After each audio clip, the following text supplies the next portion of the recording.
क्या हमारी गलती थी या बहुत ही शानदार अंदाज के अंदर बॉलिंग की गई है वेस्ट इंडीज की तरफ से? हमारी बनाई हुई ग्राउंड्स, हमारे बनाया हुआ आइडिया, हमारी स्ट्रेटेजी हमारी गले क्यों पड़ जाती है? जरा सी इधर उधर बाल हुई, किंग तो सबसे पहले ही गया भाई साहब ड्रेसिंग रूम में। कमेंट करते हैं ना बाबर आजम किंग है ना, उसको घर लेके जाए, बाबर आजम को घर के लेके जाए। जो बोलता है किंग है, जो बंदा बोलता है ना किंग है बाबर आजम, किंग नहीं है। अभी मैं गाली नहीं दे सकता, नहीं गाली नहीं देना, फैमिली देखती है, वरना मैं ऐसे गाली दूं, ऐसे गाली दूं ना, जिंदगी भर याद रखें ये बड़े भाई। ये गाली नहीं देनी, ये गधों से भी बदतर है, गधे भी तो बोल सकते हैं ना, गधों से भी बदतर है। खुसूस मुझे तो बाबर आजम की भी अब समझ नहीं आ रही कि आखिरकार उन्हें क्या हो गया, कौन सी ऐसी नजर लग गई है, या वो मतलब ये कि इतना ज्यादा अपने खेल की तरफ तवज्जो नहीं दे पा रहे हैं कि वो उस डिक्लाइन से निकल ही नहीं रहे हैं कि जो उनके ऊपर है। बाबर जब आउट होके गया उसके बाद से इतना बड़ा इशू, पूरे 4 सेकंड का डिफरेंस आ रहा था ऑडियो और विजुअल के अंदर। वीडियो पहले चल रही थी, ऑडियो 4 सेकंड के बाद आ रही थी कि एलबीडब्ल्यू अपील हो रही है, हम लाइव पहले देख रहे हैं, ऑडियो 4 से 5 सेकंड के बाद आ रही थी। ये सही नहीं है। और जो क्रिकेट हमने खेली है, ये जितने नन्हे खान है इंक्लूडिंग आपका बाबर, ये हमारी टीम में ना पानी पिलाते ना, ये मैं डिसरिस्पेक्ट नहीं कर रहा, आपको स्टैंडर्ड बता रहा हूं क्रिकेट के। इतने दिनों से पूरी की पूरी व्हाइट हाउस इफेक्ट डाल के उसको हीटर पंखे लगा के पिच को फाड़ा के स्पिन विकेट बने पहले दिन से, और है स्पिन विकेट है, लेकिन हुआ क्या है कि यहाँ पे हम फास्ट बॉलर से आउट हो रहे हैं। नो गेम अवेयरनेस, कुछ पता नहीं है इनको। ये क्रिकेट खेलने मुल्तान की पिच पे ये समझ रहे थे खाला जी का घर है, गोली पिल्ला खेलेंगे, मजे से हम क्रिकेट खेल के आउट हो जाएंगे। मैं आपको बताऊं मुझे डर लग रहा है। आज बाबर आजम के ऊपर भी मुझे हैरत हुई है कि उन्होंने जब वो आउट हुए तो उन्होंने रिव्यू लिया और फिर रिव्यू के अंदर पता चला कि वो तो थे ही आउट। भाई आप इतने बड़े खिलाड़ी हैं यार, आपने एक रिव्यू भी जाया कर दिया, आपको पता होना चाहिए कि आप आउट हुए हैं और आप खुद ब खुद चले जाते हैं। कब तक ये बंदा कप्तानी करेगा अंग्रेजी बोलने पे? कब तक जो है आपका डॉन ब्रैडमैन, जो है मैथ्यू सिंक्लेयर, चार्ल्स ब्रायन, जो है स्मिथ, लेबू, गुलाम जो है लेफ्ट करता रहेगा? कब तक जो है आपका कप्तान जो है एक इनिंग वनडर्स पे खेलेगा? सभी को पता है किसी का करियर बन नहीं रहा हो, किसी को डेब्यू कराना हो, किसी को स्टार बनाना हो, किसी के डूबते हुए करियर को दोबारा एक सहारा देना हो, डूबते हुए को तिनके का सहारा ही काफी होता है। वही पाकिस्तान क्रिकेट टीम है। और आज पाकिस्तान क्रिकेट टीम ने बोला क्या हुआ यार, 3 घंटे का अवेलेबल हुआ गेम, 3 घंटे का जाया हो गया मौसम की वजह से, हम इसी 2 घंटे के अंदर इतनी मामला को एक्साइटिंग बना देंगे, आप लोग बोलेंगे कि जैसे सुबह से क्रिकेट चल रही है। नेशनल लेवल के ऊपर मैच टेलीकास्ट किया जा रहा है, 4 सेकंड का, चलो 1-2 बॉल का होता, मैं कुछ ना बोलता, 4 ओवर तक जिसको कहते हैं ना ये इशू रहा है, 4 ओवर तक हम लर्निंग नहीं करते। अभी पीएसएल की ड्राफ्टिंग के अंदर इतना बड़ा ब्लंडर हुआ ब्रॉडकास्टर की तरफ से कि आपकी पूरी दुनिया के अंदर जिसको कहते हैं ना बदनामी हुई थी कि इतनी गंदी प्रोडक्शन हो रही थी, माइक्स नहीं चल रहे थे, कभी कुछ हो रहा था, कभी कुछ हो रहा था, कुछ नहीं सीखा, कुछ भी नहीं सीखा। शकील और रिजवान की पार्टनरशिप ने थोड़ा सा सहारा दे दिया पाकिस्तान को, वरना तो ऐसा लग रहा था कि 50 के अंदर कोई 5 विकेट ही पाकिस्तान की आधी टीम ही वापस ना चली जाए। स्पिन विकेट आपने बनाई हुई है, लेकिन आपको कम से कम खुद ख्याल से, आपने टॉस जीता, आपने पहले बैटिंग का फैसला किया, तो आपको अपनी स्ट्रेंथ देख के ही करना चाहिए था। आपने 3 स्पिनर 1 फास्ट बॉलर के साथ। As a batsman you know कि आपको बल्ले पे गेंद लगी या कि नहीं लगी। एज अ बैट्समैन तो आपको पता चल जाता है ना भाईजान। तो आप के बल्ले पे गेंद लगी, ऑफ स्टंप के बाहर, अंपायर ने आउट दे दिया, they are West Indian players, they are jubilant, they are enjoying. और मुझे लगा कि ठीक है, ऐसे पता है कि गेंद लगी है बल्ले को, तो लगी है तो बस फिर आउट होकर चले जाओ बाहर, फिर वहां पे क्या इधर उधर देखना। इन्हें कुछ शर्म भी नहीं आती। एक होता है ना आपको शर्म आ जाती है कि नहीं यार हमने स्कोर करना है, हम पाकिस्तान के लिए या अपनी टीम के लिए, हम पे बड़ी जिम्मेदारी। ना कोई जिम्मेदारी, ना कोई इतना कहा पतली गली से निकल जाए। हमारे साथ ही क्यों होता है? बनाई हमने स्पिन विकेट थी, बन गई फास्ट विकेट, सीली आके सारे बल्लेबाजों को आउट करके चला गया। यकीन करो कि बिल्कुल कुछ ना बोलता अगर चारों की चारों विकेट मोती लेके जाता, स्पिनर लेके जाता। जय हिंद दोस्तों। तो दोस्तों, पाकिस्तान और वेस्ट इंडीज के पहले टेस्ट मुकाबले में जिस तरह से पाकिस्तान ने अपने मुताबिक पिच बनाई थी, अब इन्हीं को भारी पड़ गया। जिस तरह से वेस्ट इंडीज के गेंदबाजों ने इन पाकिस्तानी बल्लेबाजों को धूल चटाई, खास करके बाबर आजम, जो पाकिस्तानी मीडिया बातें कर रही थी मतलब इस मैच से पहले कि वेस्ट इंडीज के खिलाफ बाबर आजम का डबल सेंचुरी आने वाला है, लेकिन वो सिर्फ 8 रन बनाकर आउट हुआ। और आप इससे अंदाजा लगा सकते हैं कि मतलब वेस्ट इंडीज की टीम ने कितनी शानदार बॉलिंग कराई कि पाकिस्तान के बल्लेबाजों को एक्सपोज करके रख दिया। बिल्खुसूस मुझे तो बाबर आजम की भी अब समझ नहीं आ रही कि आखिरकार उन्हें क्या हो गया, कौन सी ऐसी नजर लग गई है, या वो मतलब ये कि इतना ज्यादा अपने खेल की तरफ तवज्जो नहीं दे पा रहे हैं कि वो उस डिक्लाइन से निकल ही नहीं रहे हैं कि जो उनके ऊपर है।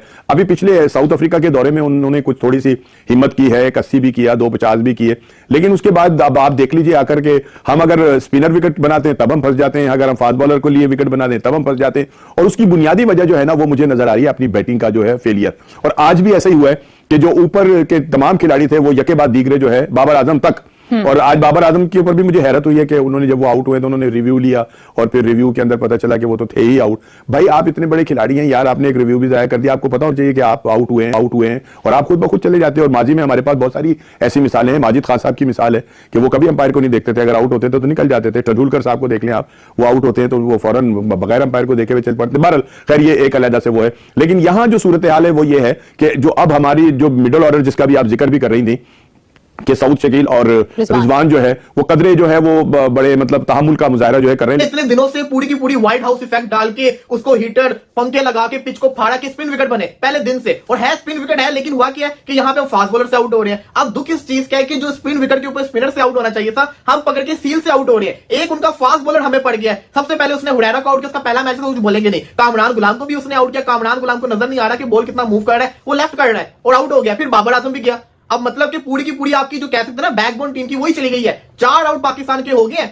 ये हाल हुआ है हमारा अपने घर के अंदर। तो पहले बैटिंग हम कर रहे थे, हमें अटैकिंग क्रिकेट खेलनी थी, हमें जैसा कहते हैं ना बताना था कि ये हमारा घर है, लेकिन हमें फास्ट बॉलर क्या तो बुरा, यही तो दुख है सारा का सारा कि फास्ट बॉलर से नहीं आउट होना था। क्योंकि अगर स्पिनर से आउट होते तो हम ये कह सकते थे कि स्पिन विकेट है, बड़ी खतरनाक विकेट है, हमारे साजिद और नुमान आएंगे, वेस्ट इंडीज को खड़ा ही नहीं होने देंगे। लेकिन हुआ क्या है कि हम उनके फास्ट बॉलर से आउट हो गए और सिर्फ उस फास्ट बॉलर के टैलेंट से आउट हो रहे हैं, क्योंकि उसको मूवमेंट भी मिल रही है, उसको थोड़ा जैसा कहते हैं ना स्विंग भी मिल रहा है, वो हमारे ऊपर तबाही मचा रहा है। कामरान गुलाम जब इसने सेंचुरी मारी थी, मैंने तब लाइव कहा था यूट्यूब के ऊपर कि ये जो बंदा है ना, ये स्पिन का शानदार प्लेयर है, लेकिन फास्ट बॉलिंग के केस बहुत वीक है। और वो आप देख सकते हैं कि कितनी सीरीज गुजर गई है, ये फास्ट बॉलिंग नहीं खेल पाता, ये आउट हो जाता है। इसको चाहिए वर्किंग करे, प्लेयर अच्छा है। As a batsman you know कि आपको बल्ले पे गेंद लगी या कि नहीं लगी। एज अ बैट्समैन तो आपको पता चल जाता है ना भाईजान। तो आप के बल्ले पे गेंद लगी है, ऑफ स्टंप के बाहर, अंपायर ने आउट दे दिया, they are West Indian players, they are jubilant, they are enjoying. और मुझे लगा कि ठीक है, ऐसे पता है कि गेंद लगी है बल्ले को, तो लगी है तो बस फिर आउट होकर चले जाओ बाहर। फिर वहां पे क्या इधर उधर देखना, जाके फिर he was about to cross non striker end पे जो बैट्समैन थे जनाब सऊद शकील, तो पता नहीं क्या बातचीत हुई है, तो उसने पूछा सऊद शकील ने, हाँ भाई कोई डाउट है क्या, क्या देख रहे हो, कोई डाउट शाउट है, कोई नहीं लगी कोई बल्ले पे, तो कुछ ऐसी वैसी शक्ल बना के कि हाँ पता नहीं लगी कि नहीं लगी। तो वो रिव्यू ले लिया, इतना बड़ा एज था वो, स्निकोमीटर पे भी ऐसा ठा करके आवाज आई है। तो भाईजान जब आप आउट हैं तो फिर आप इतने सीनियर हैं, इतने आपने पाकिस्तान की तरफ से मैचेस खेले, कप्तानी भी की, तो एक एग्जांपल सेट करनी चाहिए ना।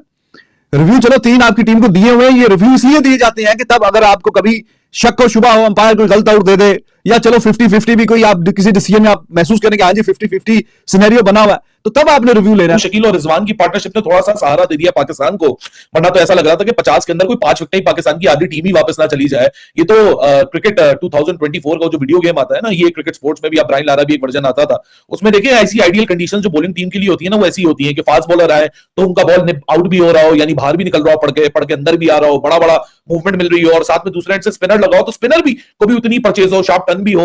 ये तो सऊद शकील और रिजवान ने को सहारा दे दिया, वरना तो मुझे लग रहा था कि पाकिस्तान के बैटर को समझ ही नहीं आ रही है।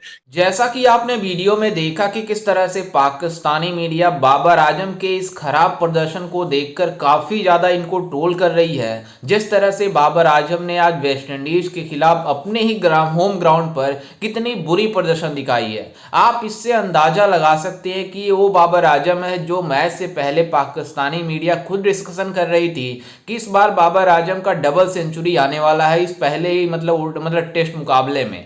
लेकिन आपको बता दें कि जिस तरह से वेस्ट इंडीज के गेंदबाजों ने इन पाकिस्तानी बल्लेबाजों की कमर तोड़ी है, लास्ट में आकर रिजवान और सऊद शकील ने इन पाकिस्तानियों को बचा लिया, नहीं तो ये पाकिस्तान पूरी तरीके से इस पहले टेस्ट मुकाबले के पहले ही पारी में एक्सपोज होने वाली थी।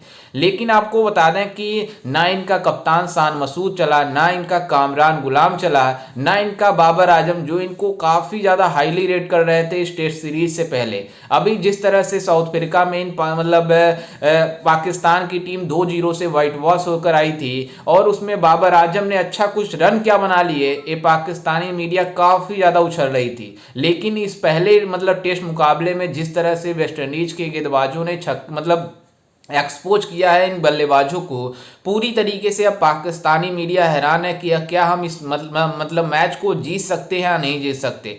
लेकिन आपको बता दें कि मोहम्मद रिजवान और सऊद शकील ने लास्ट में अच्छी बल्लेबाजी की, दोनों ने हाफ सेंचुरी का स्कोर किया।